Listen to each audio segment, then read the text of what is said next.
गगन भाई क्या था मुझे बताइए। जी, मुझे पेनक्रियाज में प्रॉब्लम थी। गैस्ट्रोलॉजी डॉक्टर जितने भी थे उन्होंने मुझे जवाब दे दिया था।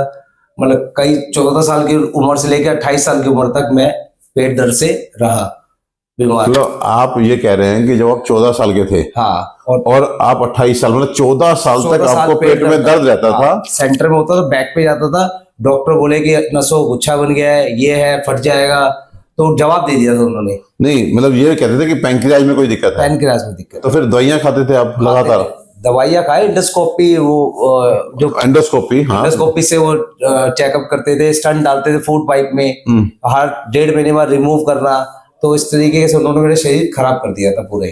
फिर आपका स्टंट डालते थे? स्टंट डालते थे। और फिर आपका रेफरेंस किसी ने दिया, तो आपके रेफरेंस पे जब मैं आपके क्लिनिक आया गंगाराम में, तब आपसे मैंने दवाइयाँ शुरू करी। 6 या 8 महीने के अंदर ही मैं ठीक हो गया था, परफेक्ट हो गया था। और उसके बाद मुझे 28 साल की उम्र से लेके आज 39 साल का हो गया, 11 साल हो गए, मेरे पेट में कभी दर्द हुआ भी नहीं।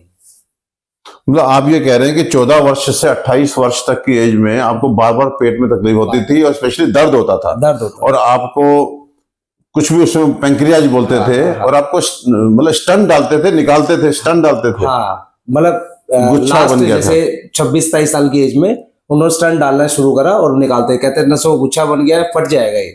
तो इस तरीके से डराते थे और वो कहना, और हम तो फिर घबरा गए थे, घर वाले परेशान हो गए। फिर आपका किसी ने रेफरेंस दिया तो आपके पास हम तब आए। देखिए, कहीं ना कहीं कुछ रहा होगा, जो स्टंट डाल रहे थे और निकलते थे, फिर डलता था, स्टंट डलता था, कुछ रहा होगा।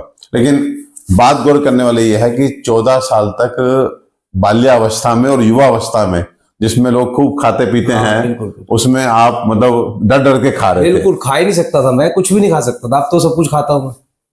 तो उसके बाद आयुर्वेद में आए, 6 महीना 7 महीना आयुर्वेदिक का ट्रीटमेंट लिया, और आज 11 साल हो गए, कभी कोई पेट की तकलीफ नहीं हुई। मैं फिर कह रहा हूं, मैं एलोपैथ को भी एक्सेप्ट कर रहा हूं, मैं होम्योपैथिक को भी एक्सेप्ट कर रहा हूं, लेकिन आप आयुर्वेद को मत भूलिए। अगर आप परेशान हैं, भटक रहे हैं, तो आयुर्वेद को जरूर एक बार ट्राई किया कीजिए। और कहते हैं प्रत्यक्षम किम प्रमाणम, तो प्रत्यक्ष आपके सामने बैठे हैं। अगर ये बोल रहे हैं कि मैं तो आपके यहाँ इतने पेशेंट भेजता हूँ, बहुत भेजे मैंने, हिसार से भी भेजे हैं, अपने दिल्ली से ही भेजे, बहुत आए आपके पास, सब ठीक होके गए। बहुत, किसी को साइनस की प्रॉब्लम थी, वो ठीक हो गया। तो मतलब कई आपके पास कईयों का ट्रीटमेंट चल भी रहा होगा, कई आ भी रहे होंगे, मैं रेफरेंस देता रहता हूँ। थैंक यू मेरे भाई गगन, थैंक यू वेरी मच। और जय आयुर्वेद।